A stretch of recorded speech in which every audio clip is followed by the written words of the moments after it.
Most of us inhabit the surface web, where every click is tracked. But beneath that regulated layer lie the uncharted depths of the dark web. Accessing this network requires the Tor browser. It functions by wrapping your data in encryption and bouncing it randomly through a global chain of servers.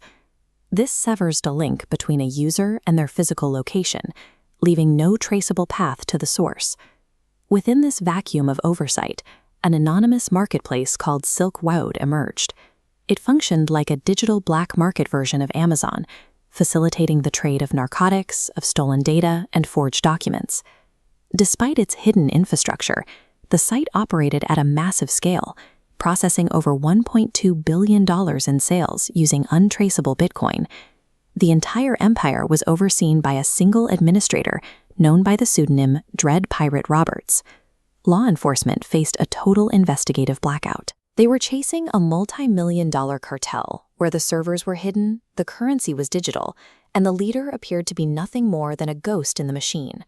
The digital phantom eventually took a physical form in the person of Ross Ulbricht.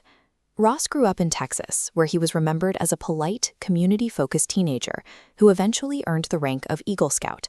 He spent his college years studying physics, developing an analytical worldview that individuals should be free to trade without government interference. As Silk Road grew from a small experiment into a billion-dollar enterprise, Ross began to retreat into the Dread Pirate Roberts persona. The distance of the screen allowed him to view the marketplace as a purely technical challenge, rather than a real-world source of harm. The pressure of maintaining this digital empire eventually drew the attention of blackmailers who threatened to leak the site's user database unless demoed off. Fearing the collapse of his life's work, Ross's commitment to his system overrode his personal ethics. To protect the site, he allegedly authorized payments of hundreds of thousands of dollars to hitmen, intending to eliminate the threats to his business. The total anonymity of the dark web didn't just hide Ross's identity, it facilitated a transformation, allowing a physics student to manage a violent criminal enterprise from the safety of a laptop. For years, investigators failed to make progress because they were attacking the technology, but Tor's encryption was specifically designed to be unreachable through traditional digital surveillance. The case only moved forward when agents pivoted away from the dark web and began searching the regular internet for early mistakes made before the site became famous. In 2011, an IRS investigator discovered a forum post promoting the site's launch.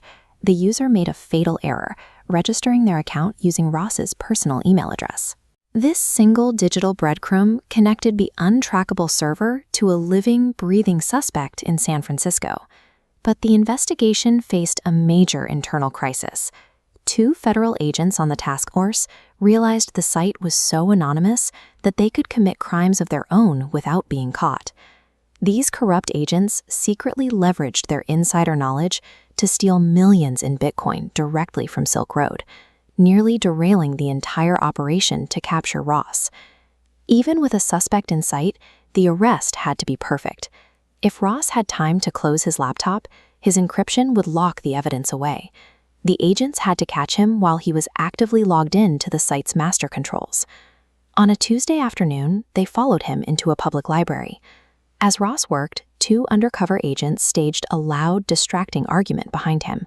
When Ross turned to see the commotion, a 3rd agent snatched his open laptop before he could hit a single key. Defeating a system built on advanced cryptography and global routing ultimately required nothing more than a physical distraction in a quiet library. Ross Ulbricht's trial became a focal point for debates on internet freedom, but the court focused on the specific evidence of narcotics trafficking and the alleged murder-for-hire plots. He was eventually sentenced to double life in prison without the possibility of parole, a sentence intended to serve as a warning to any future digital kingpins. Yet the demand outlived its creator. Within weeks, Silk Road 2.0 and other copycats launched, utilizing the exact same technology Ross pioneered. The rapid emergence of these successors suggested that unregulated digital commerce was no longer just an experiment, but a resilient feature of the modern internet. Silk Road demonstrated that while mathematics can build a world of total anonymity, that world is only as secure as the people within it. Technology can provide the shield, but human error will always provide the crack.